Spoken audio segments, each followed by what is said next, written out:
Ex serviceman का दुख की है? सर एक्स सर्विसमैन की सबसे बड़ी प्रॉब्लम आ रही है कि अभी अपने हरियाणा सरकार ने एक सीईटी के तहत एक परीक्षा ली थी सर, कॉमन एलिजिबिलिटी टेस्ट कर 38 नंबर भी ज़्यादा नहीं होंगे और आपके 34 नंबर आए। सर आप बिल्कुल सही कह रहे हो, 38 नंबर ज़्यादा नहीं होते, पर एक अगर 20 साल कोई आदमी पढ़ाई से दूर रहे।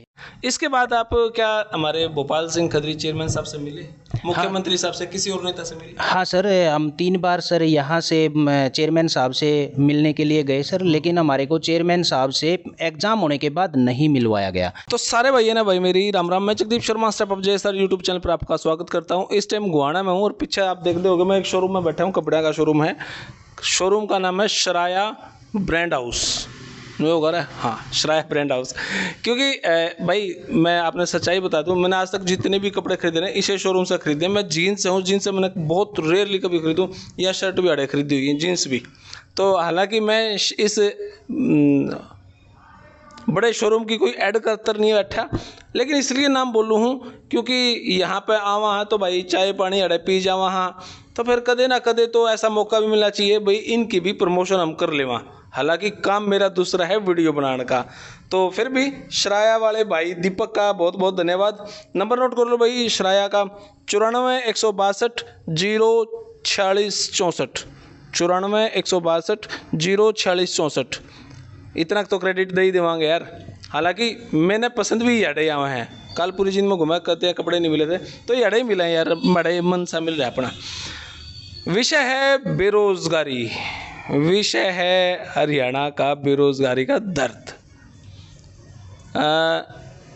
यह वीडियो फ़िलहाल क्यों बनाऊँ हूँ, यहाँ पे मैं कपड़े लेने आया था, लेकिन मेरे भाई देवेंद्र चैल जी मैंने मिल गए। भाई साहब राम राम। राम राम भाई साहब। देवेंद्र जी कैसे हो? बिल्कुल बढ़िया भाई जी। अच्छा, मेरे ख्याल से एक्सपीरियंस आपका घाट है नो कैमरे बाइक पर बोलने का? हाँ जी, फर्स्ट टाइम है। फर्स्ट टाइम है? बिल्कुल फर्स्ट टाइम। तो भाई हमारे देवेंद्र जी गोहाना ही रिहायश है इनकी, और यहाँ पे मैं शॉपिंग करूँ था तो भाई साहब आ गए, तो इन्होंने अपना एक बात बताई जो मैंने यूँ लगी कि भाई इस विषय पे वीडियो बनानी चाहिए। मौका कहीं भी हो, अगर जेन्युइन बात है तो वीडियो बना दो। अक्सर क्या हुआ है, अगर यहाँ 50 की गैदरिंग दिखाता ना मैं टोपी खातर नहीं, तो मैं कहता कि जी 50 एक आदमी इकट्ठे कर लो, शायद कर भी लेंदे हैं तो वीडियो की कुछ वैल्यू बढ़ जाती, पर अपने इसे भीड़ इकट्ठे। ये एक्स सर्विसमैन हूँ। क्या काम करा करते, कहाँ पे? सर मैं रिमाउंट वेटनरी कोर्स से रिटायरमेंट है मेरी, और वहाँ पे as a VLDA veterinary livestock assistant development पे मैं काम किया करता सर। ओके, VLDA थे आप? हाँ जी सर। तो फौज में? हाँ जी सर, सर मैं फौज में सर। तो कहाँ कहाँ आपकी पोस्टिंग हुई? सर मेरी पोस्टिंग अरुणाचल साइड भी रही, गुवाहाटी साइड भी रही, श्रीनगर में भी रही, कारगिल में भी रही, तो सर जगह जगह हमें जॉब करनी है। गुजरात में तो, राजस्थान में तो गर्मी इतनी है, फौजियाँ के पीछे जमा गर्मी, मतलब आधे आधे घंटे में सिर्फ पानी गिरना पड़ा है। जम्मू कश्मीर में, लद्दाख में कोई इतनी बर्फ़ है। अरुणाचल प्रदेश जो वो है हमारी 7 बहनें हैं, और इतने खतरनाक मच्छर हैं, लड़ जाए तो मारने तक की स्थिति पैदा करते हैं। बिल्कुल आप सही कह रहे हैं सर। काफ़ी जगह पे ऑक्सीजन की बहुत ज़्यादा कमी होती है, काफ़ी जगह पे सर बहुत ज़्यादा टेम्परेचर होता है, जैसे कि आपने बताया राजस्थान में, और ऐसे ही सर कारगिल वगैरह या श्रीनगर वगैरह में इस तरह से सर -15 18 माइनस डिग्री टेम्परेचर होता है सर। जहाँ पे 7 बहनें हैं जो हम जिक्र करा करना, ये मेघालय मणिपुर, वहाँ पे मच्छर इतने खतरनाक है जहाँ पर हमें धूमनी ला कर रहना पड़े ताकि मच्छर अटैक ना कर पाए। बिल्कुल सही बात है सर, ओडोमास वगैरह लगा के ही हम वहाँ पे ड्यूटी कर पाते हैं। देखो नौकरी आदमी गर्मी सर्दी ये सोच कर नहीं जानता, ना सोचा भी उठता है गोला आ जाए, बंदूक फायरिंग हो जाए, सीज फायर का उल्लंघन हो जाए तो हम करा। वहाँ की स्थिति ही एक युद्ध है, उड़े रहना ही एक युद्ध है। उसके बाद जब मेरे भाई देवेंद्र जी हैं और बहुत सारे जो वहाँ पर नौकरी कर का, कितने साल नौकरी करी है? सर मैं 17 साल नौकरी कर। 17 साल, 15 16 17 साल जब नौकरी कर का, तो सोचा भाई हरियाणा के अंदर नौकरी कर ले वहाँ। लेकिन किसी भी स्टेट की बात है, नौकरी करना सेंटर लेवल पे तो आसान है, स्टेट लेवल पे तो दांत खट्टे करवाना है। बिल्कुल सही बात है, बिल्कुल सही बात है सर। समस्या क्या रही है, आज का विषय के है एक्स सर्विसमैन का दुख की है। सर एक्स सर्विसमैन की सबसे बड़ी प्रॉब्लम आ रही है कि अभी अपने हरियाणा सरकार ने एक सीईटी के तहत एक परीक्षा ली थी सर, कॉमन एलिजिबिलिटी टेस्ट करके। जी। उसमें सर सिर्फ 2 ही कैटेगरियां बनाई हरियाणा सरकार ने, एक सर जनरल कैटेगरी और एक सर रिजर्व कैटेगरी। तो रिजर्व कैटेगरी में सर जो नए लड़के होते हैं, एससी हैं, बीसी हैं, बीसीए, बीसीबी वगैरह, वो नए लड़के हैं सर, या तो वो अभी स्टडी कर रहे हैं या सडनली स्टडी से अभी मतलब दूर हुए हैं, ज़्यादा से ज़्यादा 6 महीने साल भर सर। लेकिन उसी कैटेगरी में हमारे को भी रखा गया सर। अभी हमें मान लो मैंने सर 2002 में पढ़ाई छोड़ दी थी सर, नौकरी पे चला गया सर मैं। अब 2002 से पढ़ाई मैंने 2002 से छोड़ी है। काफ़ी लोग तो ऐसे हैं सर जो 24-24, 26-26 साल भी जॉब करके आते हैं, तो बड़ा लंबा अरसा हो जाता है हम पढ़ाई से दूर रहते हुए। 21 साल आप पढ़ाई से दूर रहे। हाँ जी सर। और जो 21 साल पहले सिलेबस होता था वो आज कहीं से कहीं तक भी वो सिलेबस में नहीं है सर। तो हम मान लो 20-20 साल, 21-25 साल के बाद में नए सिलेबस के साथ फिर सर रिजर्व कैटेगरी में नए लड़के आ गए, वो अदर कास्ट वाले, तो उनके साथ में सर हम कैसे कंपटीशन कर पाएंगे? नहीं कर पाते सर। इसी कारण से सर हमारे को जब 40% सीईटी के लिए रखा गया तो सर बहुत मुश्किल हो गया और हम सीईटी क्लियर नहीं कर पाए सर। रिजर्व कैटेगरी के लिए, एससी बीसी जनरल के लिए 38 नंबर की कट ऑफ रखी है सर। 40% और 95 में से, आउट ऑफ 95 में से 38 ही बनते हैं 38 ही सर। बनते हैं। हाँ जी सर। आपके कितने नंबर? सर मेरे 34 नंबर है सर। तो आप 4 नंबर से रह गए। हाँ जी सर। है ना? सर तो मतलब एक तरफ से मैं देखो उनकी भी बात करूंगा जो बहुत ज़्यादा नंबर ले, आपकी भी बात करूंगा। आपने बता दिया भाई आप 20 साल 22 साल दूर रहे पढ़ाई से। हाँ, अगर सरकार इंजेक्शन के नाम पूछ लेती, दवा दारू का इलाज पूछ लेती तो आप बता देते। हाँ सर, अगर हमारे जो हमने इतने दिन प्रोफेशन था सर, इसमें काम किया है वेटनरी में, अगर वेटनरी का अलग से टेस्ट होता, हमारे लिए टेस्ट होता, तो सर हम उसमें 80 नंबर भी बिल्कुल आ जाते सर। लेकिन वो टॉपिक चुना जो आप छोड़ रहे 20 साल हो गए। 20 साल हो गए सर। है ना? 20 साल के बाद एक छोरा पैदा होकर ब्याह भी हो जाए, इतना लंबा हुआ 20 साल काट ली। 20 साल कितना? 2 दशक में तो आदमी के हो जावा है। गजब की बात है। 20 साल दूर रहना और फिर उसके बाद इन्होंने 34 नंबर लिए। लेकिन फिर भी मैं आपसे बात करूं, 38 नंबर भी ज़्यादा नहीं होंगे और आपके 34 नंबर आए। सर आप बिल्कुल सही कह रहे हो, 38 नंबर ज़्यादा नहीं होते, पर एक अगर 20 साल कोई आदमी पढ़ाई से दूर रहे और एकदम से सर पढ़ाई के ऊपर और ऐसी ऐसी जगह पोस्टिंग काटे जहाँ पे हमें नहाने धोने तक का टाइम नहीं मिल पाता, वहाँ पे पढ़ाई का टाइम कैसे? बिल्कुल नहीं होता सर। हमें कई जगह ऐसी भी पोस्टिंग काटनी होती है जहाँ पे सिर्फ आपको बर्फ़ मिलती है और उसी से आप मुँह धोते हैं, उसी से आप खाना खाते हैं, उसी से आप पकाते हैं, उसको पानी बनाना होता है। तो आप उस टाइम पे पढ़ने के बारे में कैसे सोचते? उसी से मुँह धोते हैं और उसी से सब कुछ धोते हैं। हाँ जी सर, बिल्कुल सही बात है, बिल्कुल सही बात है सर। और ये कोई बताई हुई या किसी की सुनाई हुई बात नहीं है, ये हमने प्रैक्टिकल भुगती हुई है सर। देखो भाई, एक्स सर्विस मैन है, नेवी एयरफोर्स फौजी में थे ये, तो इतना तो हमने सोचना भी पड़ेगा।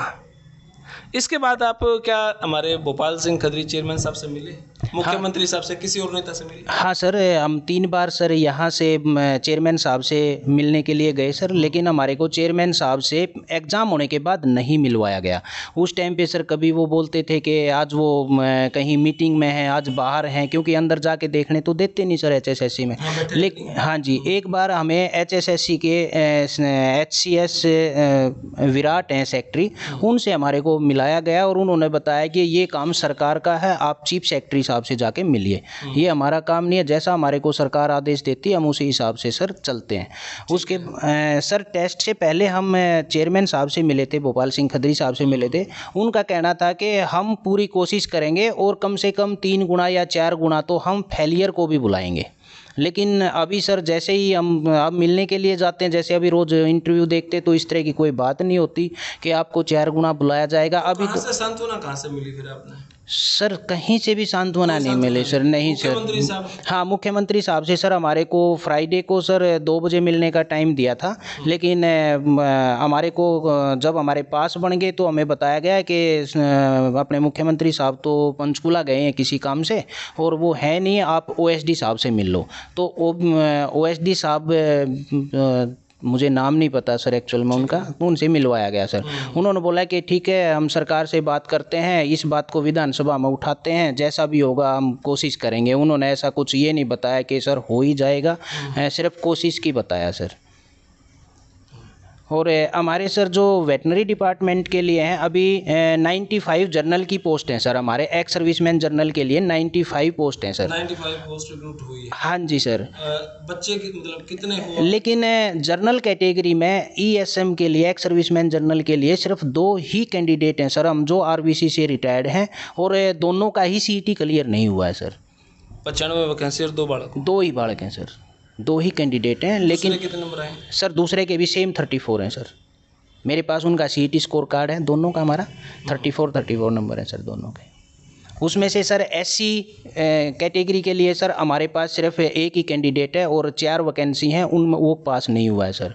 उसके बाद सर ऐसे ही BCB और BCA में सर 4 वैकेंसी हैं और बच्चे 3 हैं, एक में ही 4 के 4 पूरे हैं, अदरवाइज़ नहीं है सर, उसमें भी वो कोई पास नहीं हुआ है। तो सर हमारी रिक्वेस्ट है कि कम से कम हमें फार्म अप्लाई करने का मौका दिया जाए सर। तो भाई मामला ये है कि भावनाओं से भी जुड़ा हुआ है, और बच्चे तो जिक्र न करें कि CET क्वालिफाई नेचर हो, लेकिन ये अभी समस्या उससे भी गहरी है। सरकार इसने किस नज़रिए से देखा है? हाँ, एक तरफ मैं सोचूं सरकार इनको नौकरी दे दे, लेकिन अगले टाइम जब पेपर होगा तो ऐसे बहुत सारे कैंडिडेट खड़े हो जाएंगे, तो फिर वो भी कोर्ट में चले जाएंगे। अब सरकार इस बात ने किस नज़रिए से देखा है? फिलहाल सरकार से नहीं, आपसे बात कर रहा, आम जनता से। भाई इस तरीके की समस्या, 95 की सीट खाली है, 2 कैंडिडेट हैं, तो क्या आम जनता इस बारे में राय दे हुए है? कमेंट करें।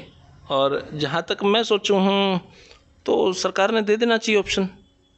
अब मैं यूँ नहीं कि भाई बैठा है तो मैं इसलिए बात कहूँ, फिर भी क्योंकि अनपढ़ तो भाई है नहीं, अब 17 साल नौकरी करके आया है, वहाँ से टर्मिनेट या रस्टिकेट तो हुआ नहीं, नौकरी कंप्लीट हुई है तो। हाँ जी सर, बिल्कुल सर। देखो बात सारी है समझन खातर, और फिर जो ना समझे उस खातर कुछ भी नहीं, वो कमेंट बॉक्स में गाड़ी भी लिख दे, कोई फर्क पड़ा उस बात है। समझन खातर तो सारी ये बात है, डिपार्टमेंट वही मांगे हैं, सब कुछ वही मांगा है, तो सरकार ने सोचना चाहिए। फिलहाल यह वीडियो इतनी, आम जनता जरूर कमेंट बॉक्स में राय दे। और क्या कुछ कहना चाहिए? हाँ सर, सर हम इसके बारे में अपने वेटनरी डिपार्टमेंट के डायरेक्टर साहब से मिले थे, लोरा साहब हैं डायरेक्टर सर, उनसे हम मिले थे, उनको हमने एप्लीकेशन दी थी, और इस तरह की जो बातें मैंने आपको बताई हैं वो सारी हमने रिटर्न में दी थी।